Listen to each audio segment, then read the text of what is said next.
હાલ સલીમભાઈના ભાઈએ જણાવ્યું છે કે અમારે 10-12 વર્ષથી એમની સાથે વાંધો ચાલી આવતો હતો, જેમાં સમગ્ર મામલો ખૂન કા બદલા ખૂન સે હોવાનો પર્દાફાશ થયો છે.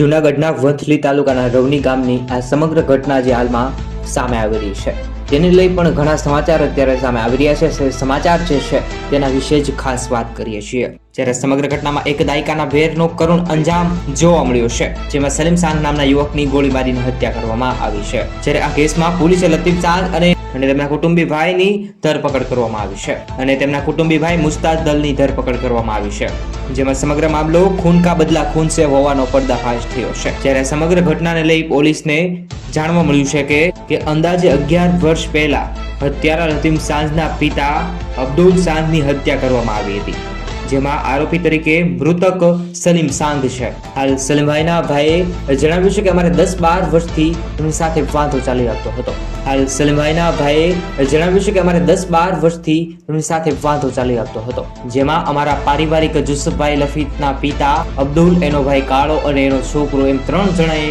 જીપની ઠોકર મારી અને ભાગી ગયા છે. એ દિવસથી અમારે વાંધો પડ્યો હતો. હાલમાં આ એક પોસ્ટના માધ્યમથી પણ તમે જોઈ શકો છો ના ભાઈ દ્વારા શું કહેવામાં આવ્યું છે.